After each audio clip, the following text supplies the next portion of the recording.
Okay, we'll work through homework problem 4.110. So in our problem here, we have a number of things going on. So we have this pipe, it's coming out from the wall, comes towards us, down, towards us some more, and then at that end we have a force acting, and we can see that that's acting out and down from that location. So there's some y component, x component, and z component to that.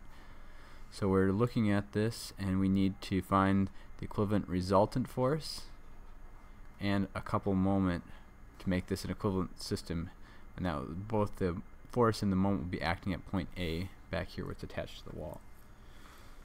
So our first step is to break down find the components of F.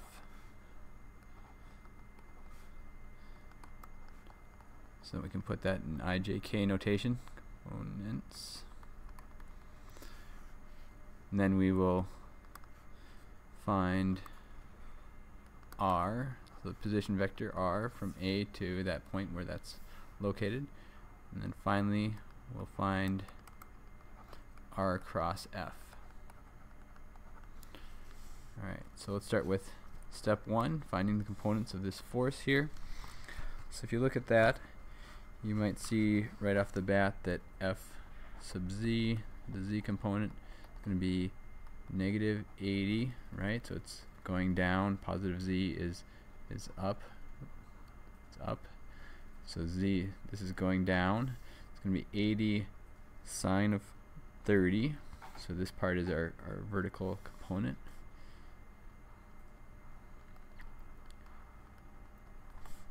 Then we might also recall from, I think it was chapter 2, f prime is going to be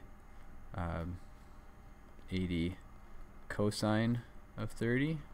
So the other component, so that's what's left here acting at this point. And f prime is going to be the x component plus the y component. So f of x then it's going to be 80 cosine 30 degrees, so that component there, so that gets us up to this section here.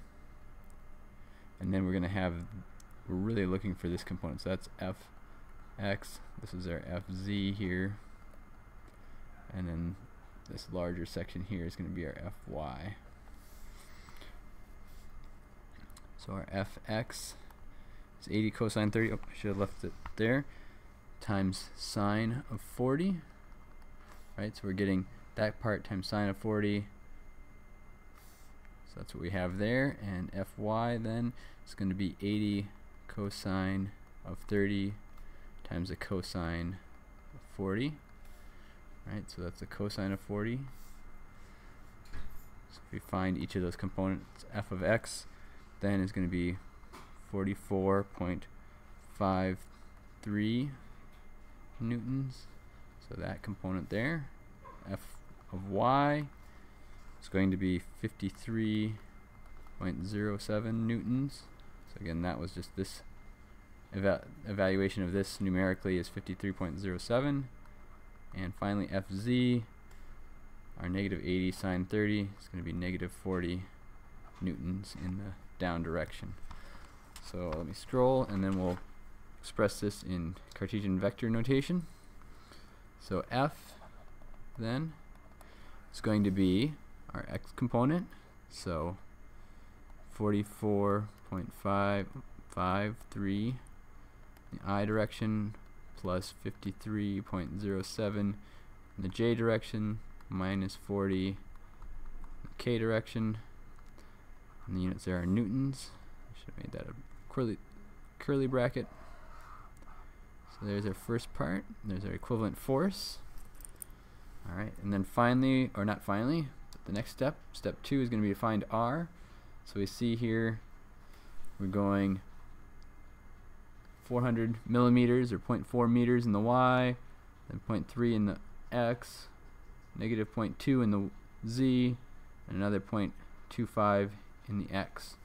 So we can just take all of those, or we could take this component here and subtract off that, our A coordinate system. So in x we went 250 plus 300, so r 0.55 I. That's positive because we're going in the positive direction. Y we went, what's that, 0.4. Yep, so here's our 0.4 in the y direction, again in the positive direction there, plus 0.4 j, and then we actually have a negative in the z direction. I think it was 0.2 if I recall. Coming here, here's our z. So we go minus 0.2 k, and that's meters. And then we need to find mr, which is r cross f, that resultant vector. So it's going to be I, j, k. Our r components here, 0.55, 0.4, negative 0.2, and then our f components, 44.53, 53.07, and negative 40. And I'm going to copy down my first column here to make crossing for my j a little more convenient. Alright, and then just give us a little space here. I'll scroll down. So that equals I times, we're going to cross this area. So we're going to have negative 40, put another parenthesis there, times 0.4 minus negative 0.2 times 53.07. That's our i's, plus j. So I'm going to cross here and subtract that. I should have put a negative there. Negative 0.2 times 44.53 minus 0.55 negative 40.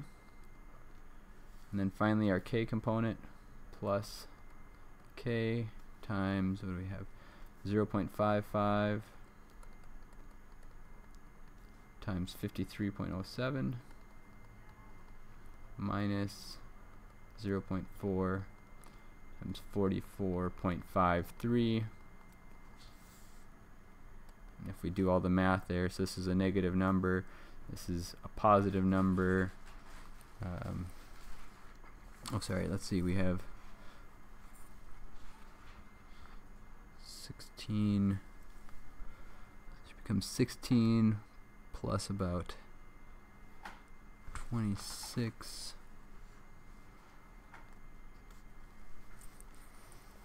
What do we end up with? Not 26.